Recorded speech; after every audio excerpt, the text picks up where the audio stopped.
전설로 꼽히는 감독 중에 한 분이 잘 아시는 알렉스 퍼거슨 감독입니다. 27년 동안 맨체스터 유나이티드를 이끌며 38번 우승을 한 대단한 감독이지요. 그런데 이 퍼거슨 감독에 대해서 한 언론이 아주 재미있는 계산을 했습니다. 맨유 감독으로 있으면서 그가 몇 개의 껌을 씹었을까? 화면에서 보시는 대로 이 맨유의 감독을 하면서 이 퍼거슨은 항상 껌을 많이 씹습니다.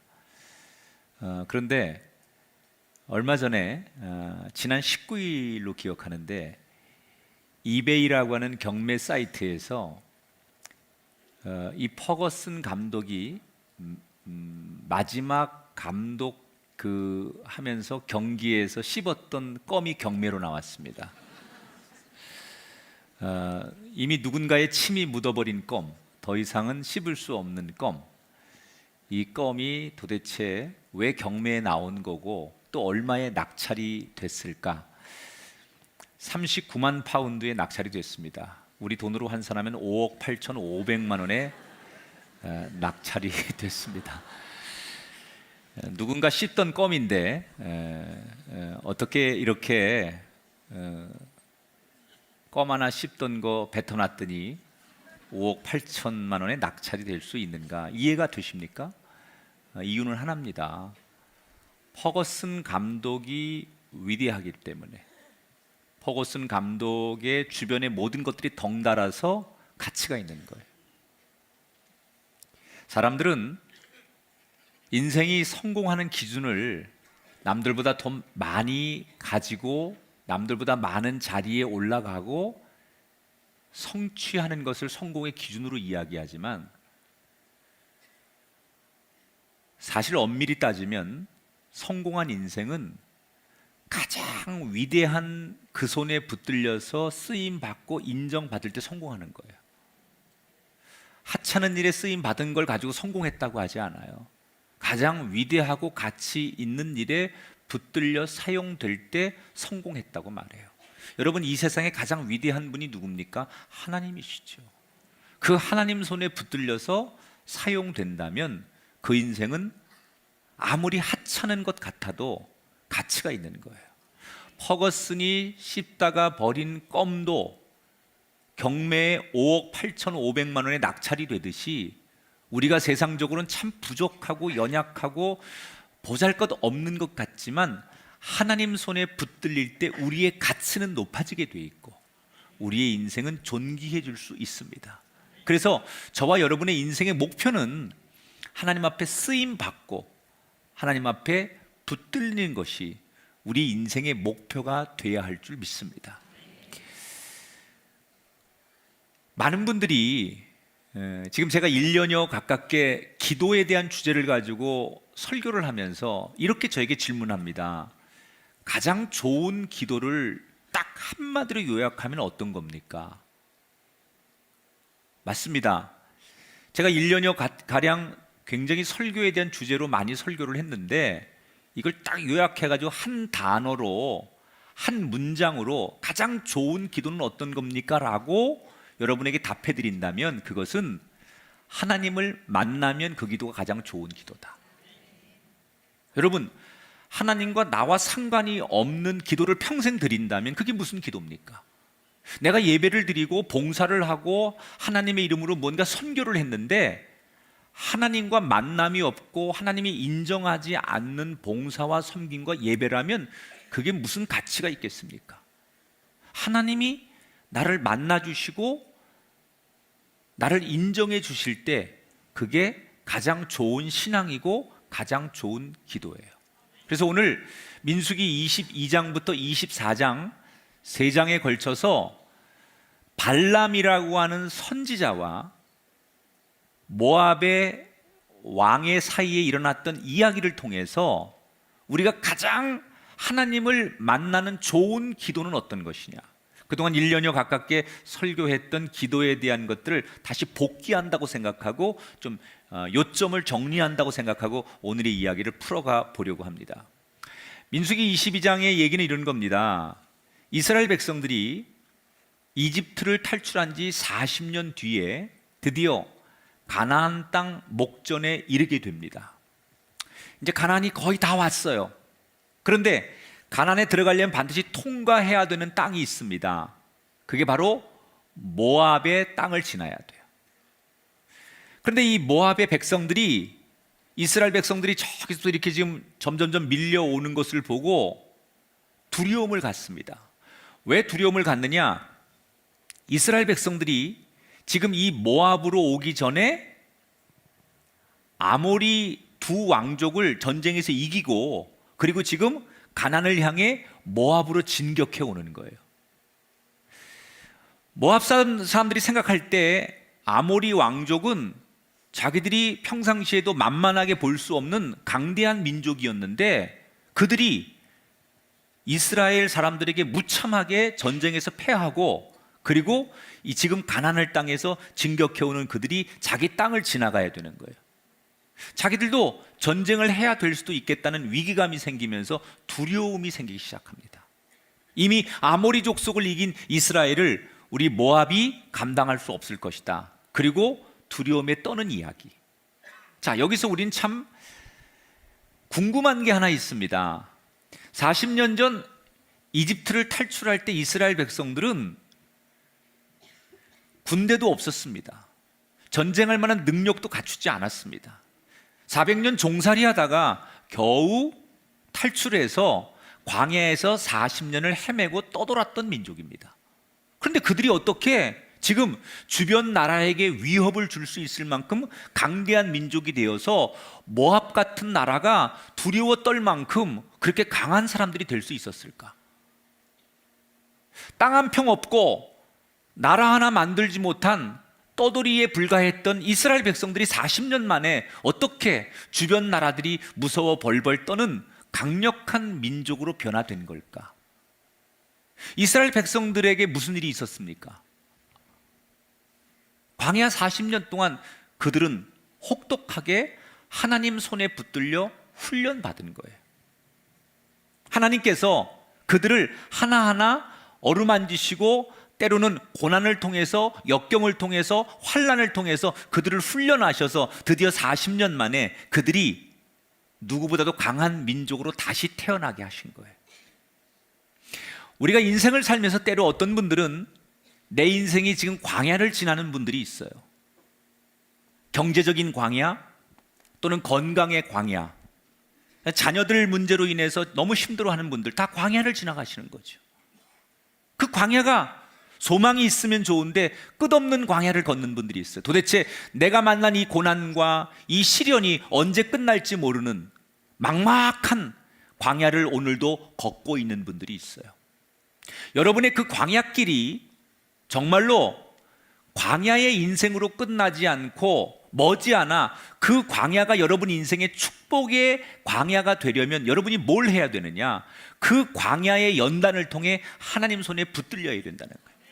하나님이 여러분을 훈련하시고 여러분을 어루만지시고 여러분을 단련하고 계실 때, 아, 나에게 주신 이 고난, 나에게 주신 이 광야의 어려움들이 하나님이 나를 머지않아 강한 사람으로 만드시려고 하는 하나님의 훈련이라고 생각하고 그것을 담대함으로 받아들이는 사람에게는 광야가 광야로 끝나지 않을 것이고 그 광야가 축복의 여정이 될 줄 믿습니다.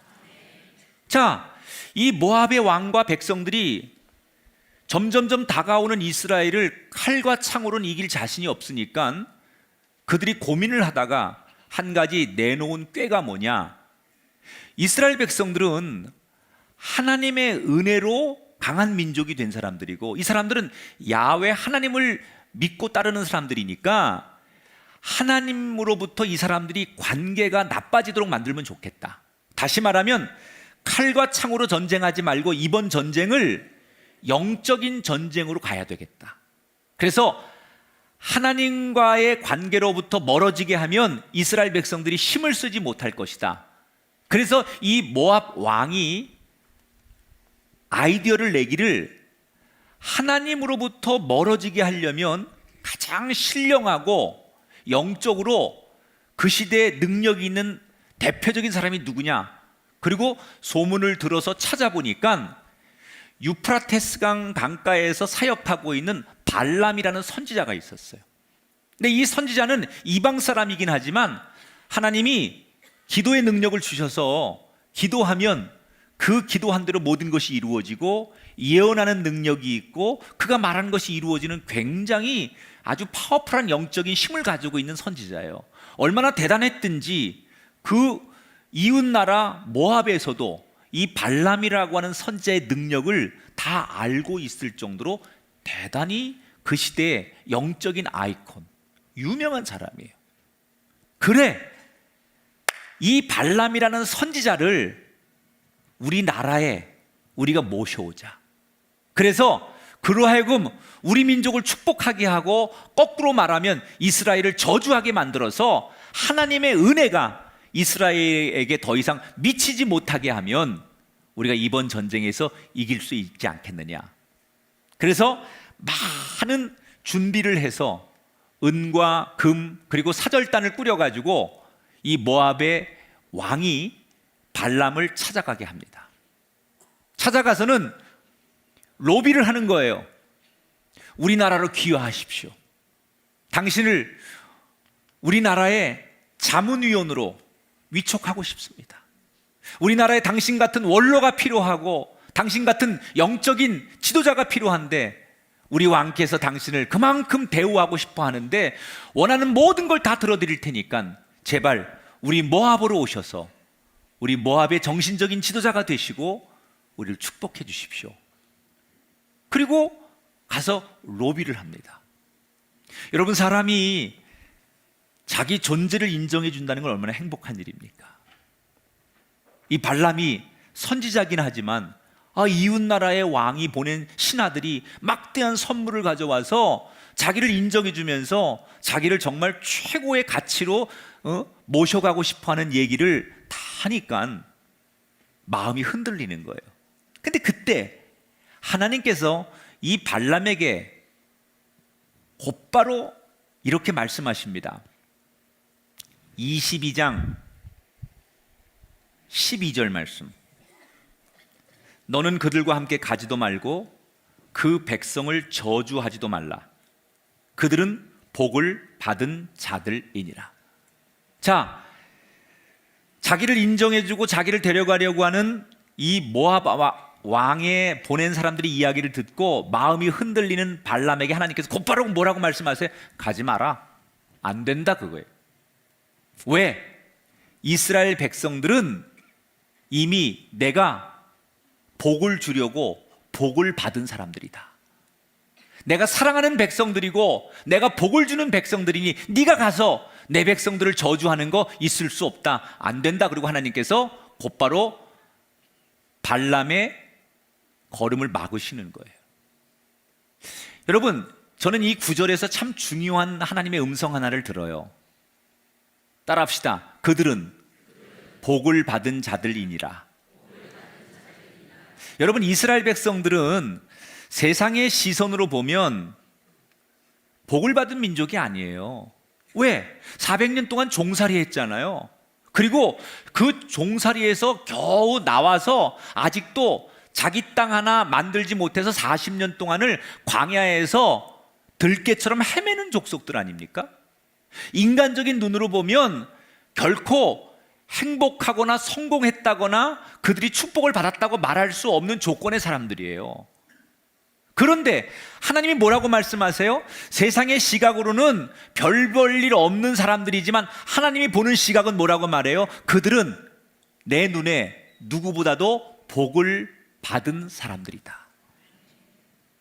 여러분, 우리 인생이 늘 세상 사람들의 시선에 의해서 평가되고 그것에 의해서 울고 웃는 인생이 된다면 정말 우리 인생은 불행해질 거예요. 세상 사람들이 여러분을 부러워하고 세상 사람들이 여러분을 평가하는 기준으로 우리 인생을 전부 다 바친다면 우리 인생은 불행해지는 거예요. 진짜 우리 인생이 행복해지려면 세상 사람들이 우리를 어떻게 바라보느냐의 시선보다 더 중요한 하나님의 시선이 나를 어떻게 바라보느냐. 때때로 세상 사람들은 나를 인정해주지 않고 나의 가치를 평가해주지 않아도 하나님의 시선이 너는 여전히 내가 사랑하는 백성이고 내가 너를 존귀히 여기고 너를 축복하고 내가 너를 귀하게 들었을 것이다. 하나님이 나를 그렇게 바라보신다면 세상 사람들의 시선이 우리의 기대만큼 되지 않을지라도 우리는 그 하나님의 시선 때문에 여전히 행복하게 살 수 있는 존재들이라는 거예요. 전 오늘 이스라엘 백성들을 향해 하나님이 하셨던 이 말씀이 여러분 가슴마다 가정마다 들리게 되길 바랍니다. 너는 복을 받은 존재이니라. 너는 사랑받을 존재이니라. 이 하나님이 여러분을 바라보는 이 시선 때문에 여러분 위로받으시고 힘을 얻게 되기를 주님의 이름으로 축원합니다. 자, 발람이 하나님이 막으시니까 가고 싶어도 갈 수 없잖아요. 그래서 자기를 찾아온 사람들에게 하나님이 원하시지 않으니 내 갈 수 없다. 그래서 이 모압 사람들이 돌아갑니다.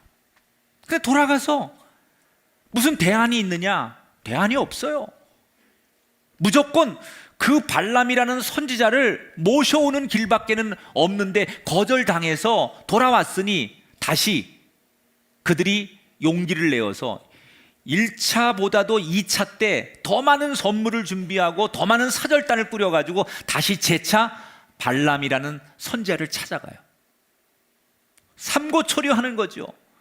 무릎을 꿇고 예의를 표하면서 위대한 우리의 영적인 스승이 되실 당신이요, 제발 우리나라의 지도자가 되어주십시오. 당신 같은 분이 오셔서 우리 민족을 축복해야 됩니다. 우리 왕께서 당신을 꼭 모셔오라고 하니 어떤 대가를 지불해서라도 당신을 모셔오라고 하니 원하는 것 다 드려드릴 테니까 제발 우리 모압으로 오십시오. 이때 발람이 다시 한번 마음이 흔들리기 시작해요. 이 발람이 마음이 흔들리니까 분명히 지난번에 하나님께서 너 가면 안 된다, 그리고 분명히 말씀하셨잖아요. 그런데 자기는 자꾸 가고 싶은 거예요. 그러니까 이 발람이 하나님 앞에 떼를 쓰기 시작합니다. 떼를 쓴다는 건 어떤 거냐면 자기 합리화를 하는 거예요.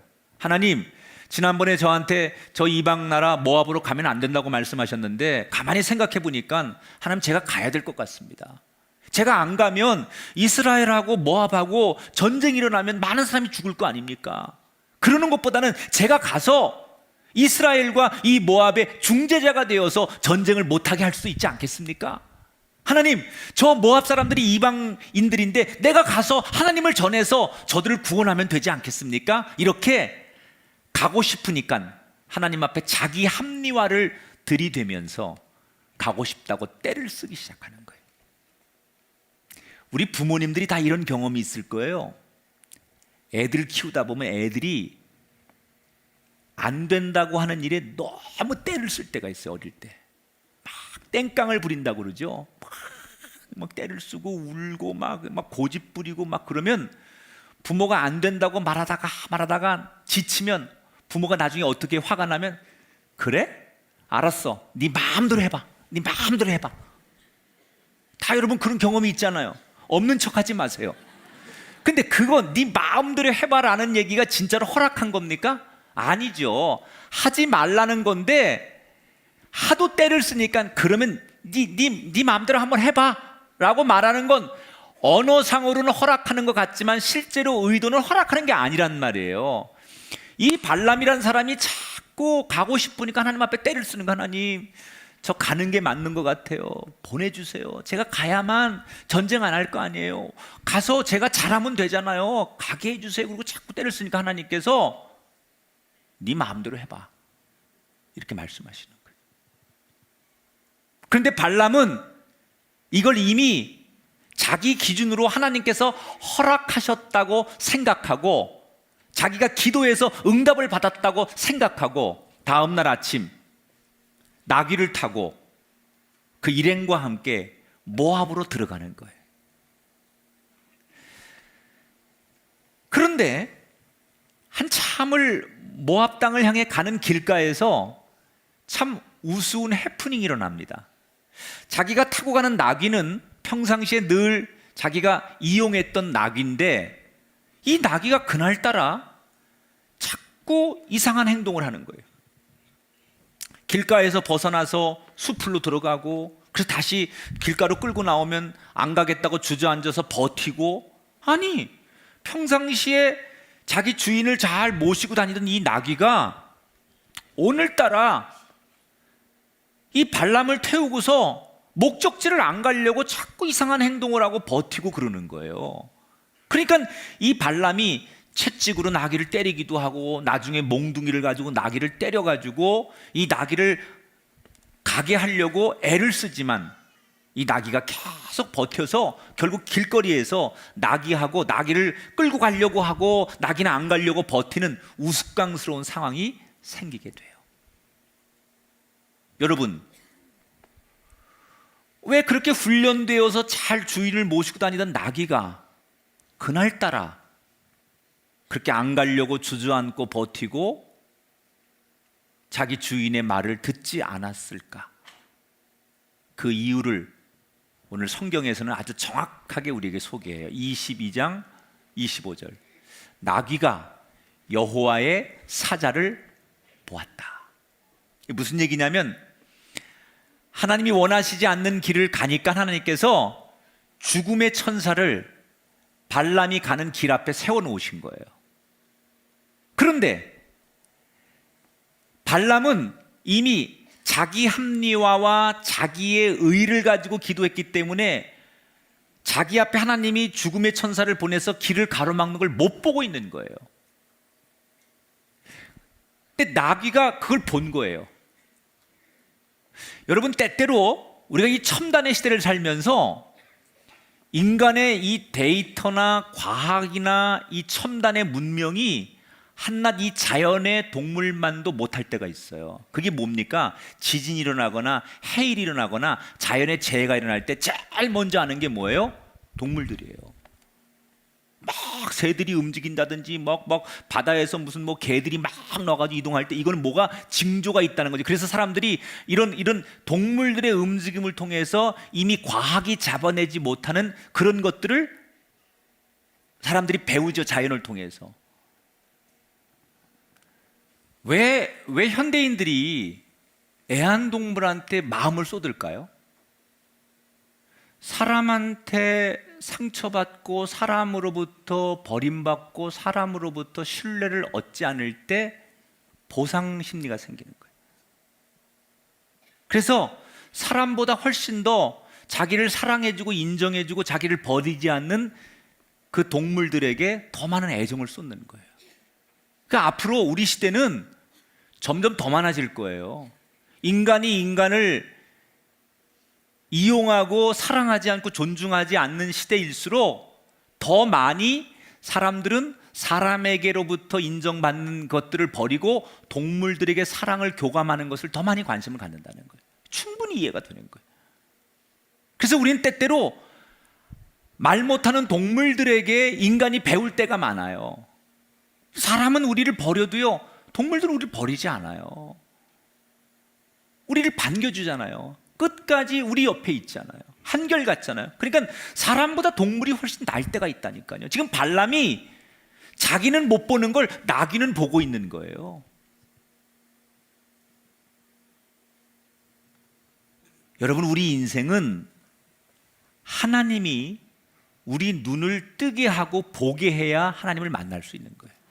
아무리 인간이 대단한 것 같아도 하나님이 우리 눈을 열어주지 않으면 하나님을 볼 수 없는 거예요. 그래서 때때로 좀 아쉬운 분들이 공부도 많이 하고 지식과 자기 책도 많이 읽고 세상적인 그런 경험이나 이런 것들이 많은데, 이분이 육적인 눈이나 이성적인 눈이나 지식의 눈을 가지고 하나님을 보려고 하니까 이 영의 눈이 안 열리니까 못 보는 거예요. 한낱 나귀도 보는 이 존재를, 영적인 존재를 인간이 보지 못하는 거예요. 바라기는 오늘 이 자리에서 예배하는 여러분, 여러분의 인생에 하나님이 여러분의 눈을 띄워주시길 축복합니다. 우리가 늘 기도해야 되는 제목 중에 하나, 하나님 내 눈을 열어주셔서 나도 주를 보게 하소서. 내 눈이 열리지 않으면 주님을 볼 수 없는 거예요. 아무리 내가 대단하고 아무리 능력이 있고 뛰어난 사람이어도 하나님이 내 눈을 열어서 주를 볼 수 있도록 허락하지 않으면 우린 주님을 볼 수 없는 거예요.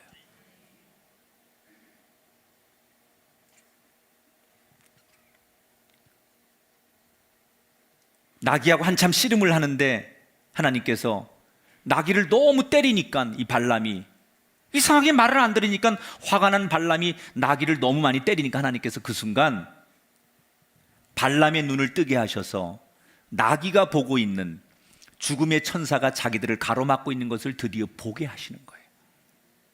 그때 이 발람이 두려워 떨게 됩니다.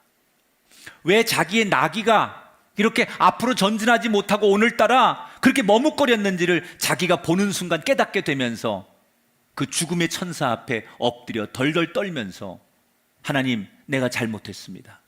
지금이라도 내 발걸음을 돌려 다시 돌아갈 테니 용서해 달라고 회개하기 시작하지요. 근데 하나님께서 그 순간에 다시 돌아가겠다고 하는 발람에게 뭐라고 말씀하시느냐? 오늘 35절에 보니까 이렇게 말씀하세요.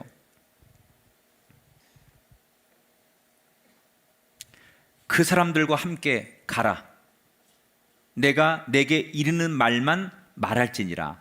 자, 처음에 분명히 하나님께서 가지 말라고 하셨잖아요. 그런데 자기 합리화를 통해서 이 발람이 모압으로 가다가 지금 죽음의 천사 앞에 가로막혔어요. 그리고 돌아가겠다고 하니까 하나님께서 뭐라고 말씀하시느냐?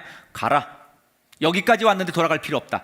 가되 너 가서 네가 생각하는 네 말 하지 말고 내가 전하는 말만 전해라.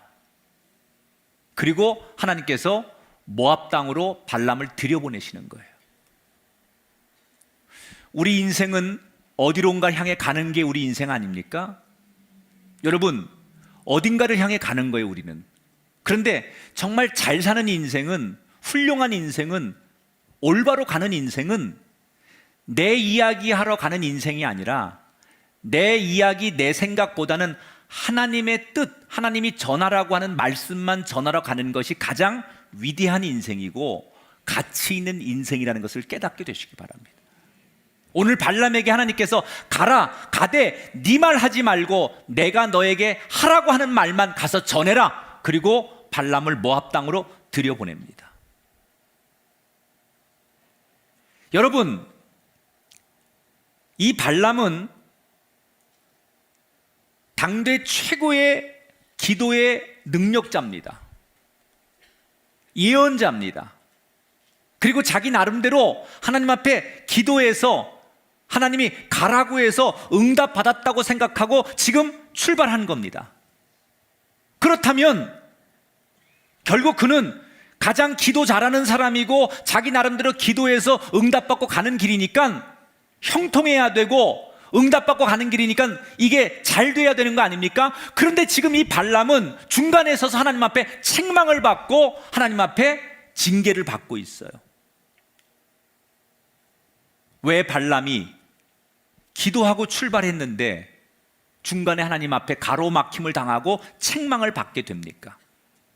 그 이유는 기도의 목적과 동기가 잘못됐기 때문이라는 거예요.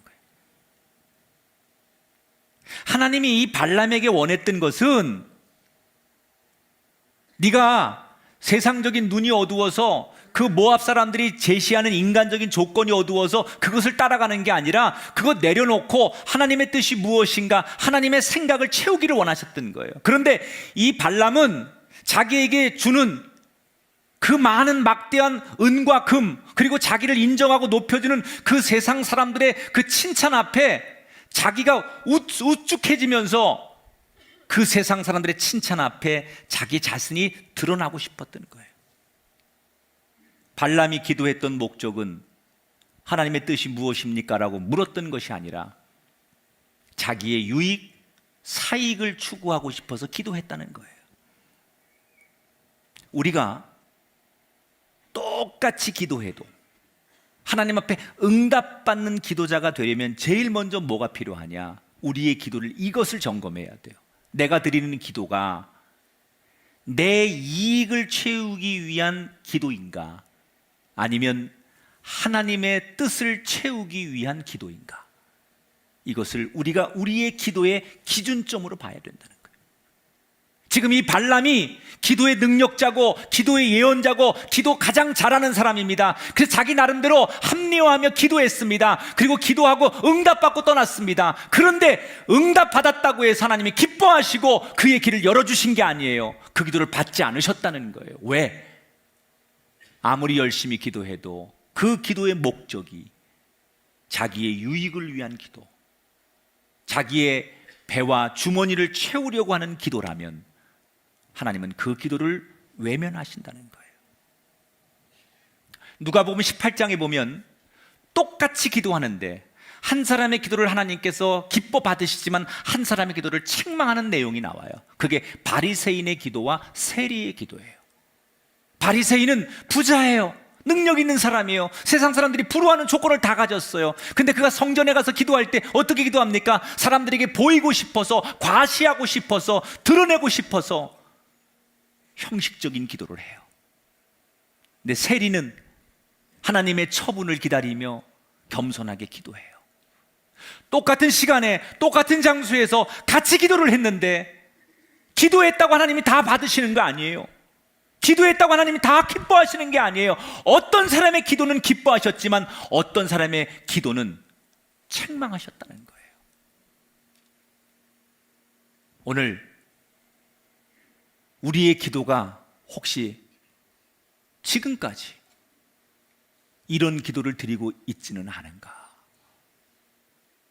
우리는 새벽마다 습관적으로 기도하고 경건함을 위해서 늘 기도 생활을 하고 우리가 어느 때든지 기도를 누구보다도 열심히 많이 했던 사람인 것은 분명하지만 우리의 기도가 내 이익을 채우기 위해서, 내 욕심을 채우기 위해서, 내 주머니를 채우기 위해서 드렸던 발람과 같은 기도를 드리고 있다면 우리는 겉으로는 경건한 것 같고 누구보다 기도 많이 한 것 같고 우리가 기도의 승리자인 것 같지만 우리의 기도가 하나님 앞에 칭찬받는 기도가 아니라 책망받는 기도를 지금까지 드려왔을 수도 있다는 거예요. 제가 일전에 아주 한 신실한 기독교 사업가와 대화를 나눌 때가 있었어요. 이분은 모태신앙인이에요. 그리고 중간에 엄청나게 한번 타락을 해서 소위 진짜 세상 끝까지 탕자처럼 살던 사람이에요. 그런데 다시 극적으로 하나님 앞에 회심해가지고 지금은 건강한 사업가가 되어서 하나님의 영광을 위해서 정말 열심히 신실하게 살아가는 아주 좋은 비즈니스맨이에요. 근데 이 사람하고 대화를 하는데 자기 간증을 쭉 하는 거예요. 그러면서 내가 이렇게 물었어요. 당신 그 탕자처럼 살 때 그때 제일 후회되는 게 뭐냐? 지금 은혜 받고 보니까 이렇게 물었더니 이분이 웃으면서 이런 얘기를 하더라고요. 자기가 한참 세상 바닥까지 떨어져서 탕자로 살 때 뭐 안 해본 짓이 없다는 거예요. 뭐 술 뭐 이런 건 기본이고 도박 중독에 한번 자기가 빠졌는데 한 판에 판돈이 수천만 원, 수억이 오고 가는 도박을 자기가 했다는 거예요. 그러니까 아무리 돈이 많은들 도박판에다가 모든 걸 다 걸면 여러분 한순간에 다 걸잖아요. 여러분 안 해봐서 모르죠? 그러니까 이 사람이 도박 중독에 빠져가지고 도박에 점점점 빠지다 보니까 자기 전 재산을 다 걸고 도박을 할 때 하나님 앞에 자기가 그때처럼 간절히 기도한 적이 없었다는 거예요. 진짜로 성경에 손을 얹고 두 손을 꼭 모은 채 하나님, 나 하나님을 믿습니다. 하나님 이번 한 판만 이기게 해주세요. 이번이 마지막입니다. 이번 한 판만 이기게 해주시면 내 평생 하나님을 높이고 살겠습니다. 근데 자기가 모태 신앙인이지만 지금까지 기도하면서 이렇게 간절히 기도한 적은 없었다는 거예요. 자기가 그때는 너무 간절하고 너무 절실해서 하나님을 찾았는데 지금 생각해 보니까 자기가 드린 기도가 무슨 기도냐는 거예요. 너무너무 부끄럽고 너무너무 후회스럽다는 거예요.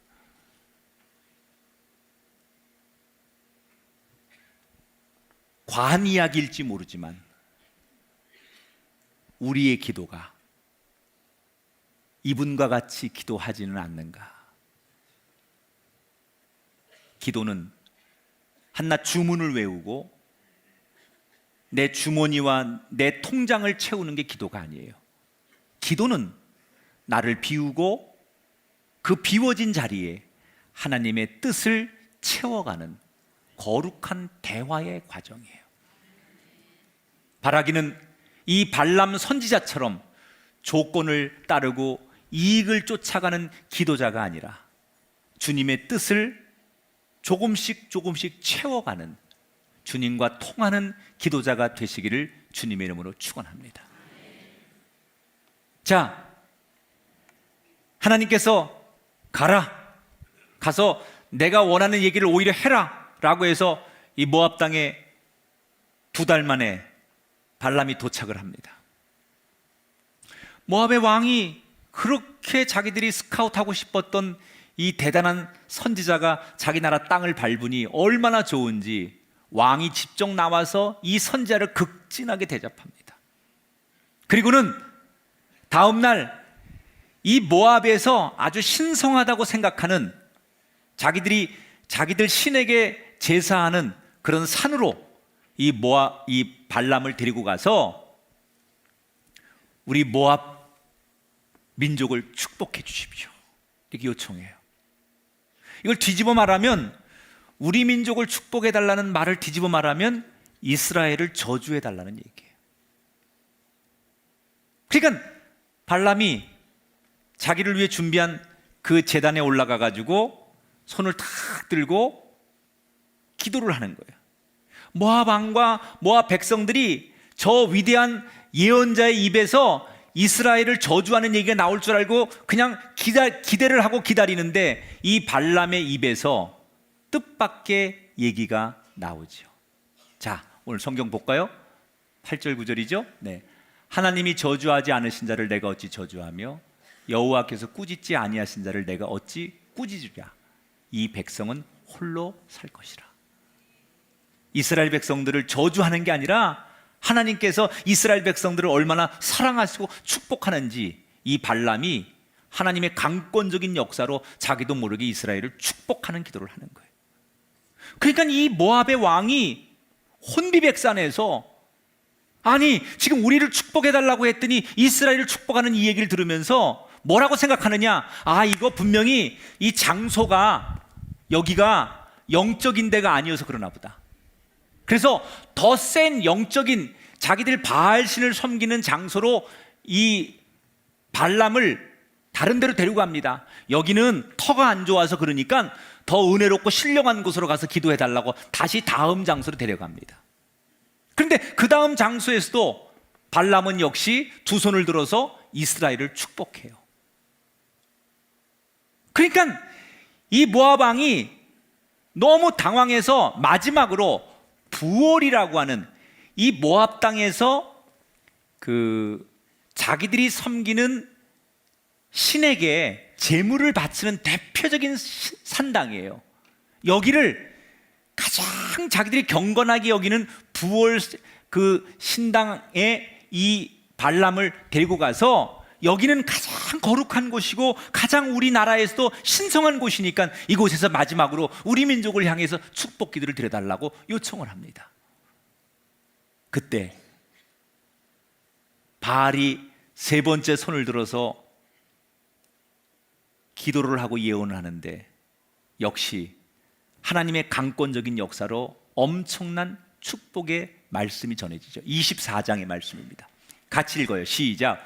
이스라엘이여 내 거처들이 어찌 그리 아름다운고 너를 축복하는 자마다 복을 받을 것이요 너를 저주하는 자마다 저주를 받을지로다. 여러분, 하나님이 뭐라고 말씀하세요? 너를 축복하는 자마다 그도 복을 받을 것이고 너를 저주하는 자마다 그도 저주를 받을 것이다. 하나님이 지키시고 하나님이 축복하시면 이런 일이 일어나는 거예요. 여러분에게 이런 기적이 일어나게 되길 바랍니다.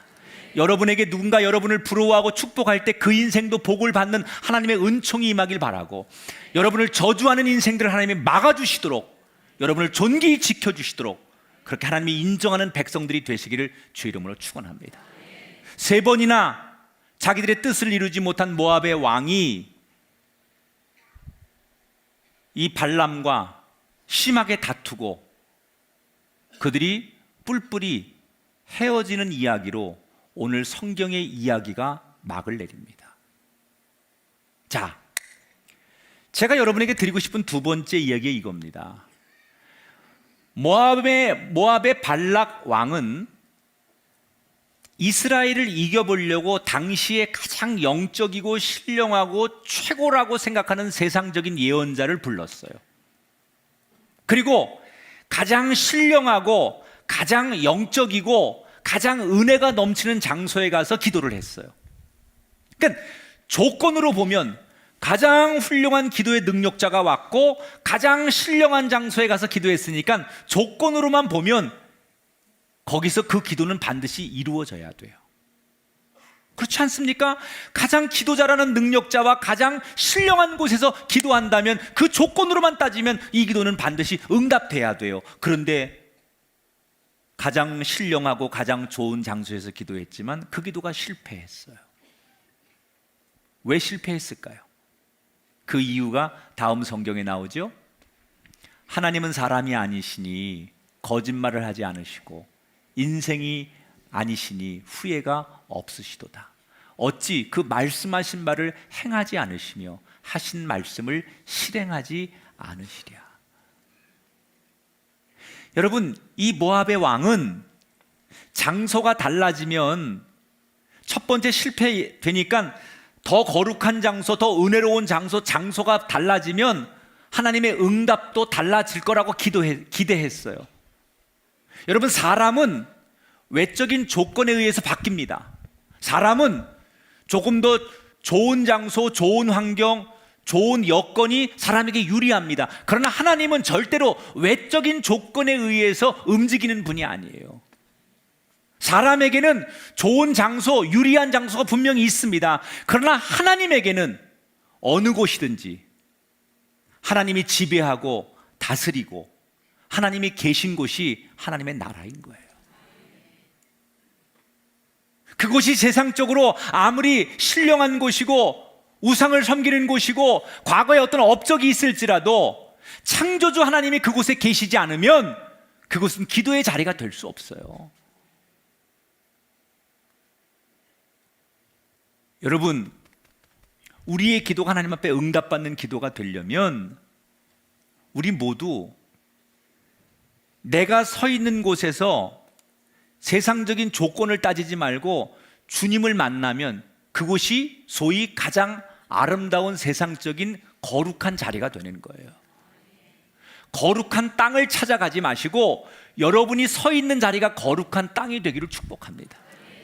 우리는 죄송해요, 좋은 교회가 어딜까? 말씀 좋은 목사님이 어딜까? 좋은 예배가 있는 교회가 어딜까? 그래서 찾아다닙니다. 현대인들이 좋은 목사님, 좋은 교회, 좋은 메시지가 있는 곳을 찾아다닙니다. 외적인 조건이죠.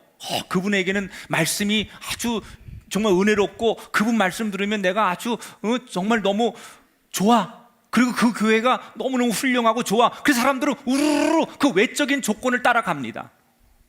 이해가 됩니다. 그럴 수 있습니다. 그러나 여러분, 더 중요한 진리는 내가 아무리 개척교회, 상가교회, 아니 시골교회, 내가 오지에 가서 예배를 드려도 사람 하나 없는 아주 연약한 곳에 가서 예배를 드려도 하나님은 장소에 구애받는 분이 아니에요.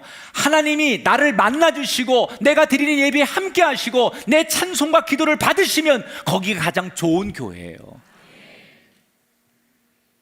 내가 있는 곳에서 하나님이 나를 만나주면 그게 가장 좋은 교회가 돼야지, 세상 사람들이 말하는 조건을 따져서 자꾸 쫓아다니는 교회, 그건 신앙이 아니라 쇼핑이에요. 백화점에 쇼핑하러 다니는 거예요. 세일하는 거에 쇼핑하러 다니는 거예요. 무슨 유명한 목사님이 집회하면 거길 가야 되고 거기 가면 신령한 분이 기도하니까 거길 가야 되고, 이런 외형적인 조건에 의해서 우리의 기도가 좌우되면 안 된다는 거예요. 여러분, 다니엘을 보십시오. 우상이 가득한 바벨론 페르시아 한복판에서도 기도하니까 하나님께서 그곳에서 다니엘을 만나주시지 않습니까?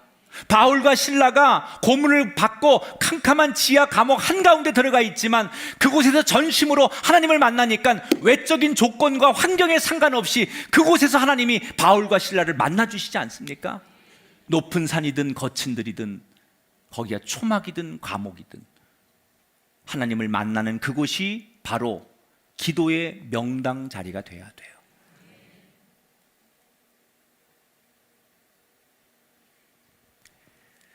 우리나라 대학들 가운데 무슨 최고 지도자 과정 이런 데 보면 생활풍수 최고 지도자 과정 이런 걸 운영하는 대학이 있더라고요. 근데 제가 이 얘기 들었는데 수강생들이 그렇게 꽉꽉 찬대요. 이것을 뭘 배우냐 그랬더니 산세 보는 법, 그 다음에 수맥 찾는 법, 이런 것도 한대요. 풍수에 맞게 인테리어 하는 법, 이런 걸 가르쳐 준다는 거예요. 근데 이게 인기가 좋다는 거예요. 왜? 수요가 많으니까. 여러분, 이렇게 과학과 모든 게 첨단이 돼도 사람들이 아직도, 우리나라 사람들은 터를 따져요. 터를. 여기가 명당이야. 여기가 터가 좋아. 이런 걸 아직도 많은 사람들이 따진다니까요. 예수 믿는 사람에게는 명당 없습니다. 하나님이 계신 곳이 명당입니다.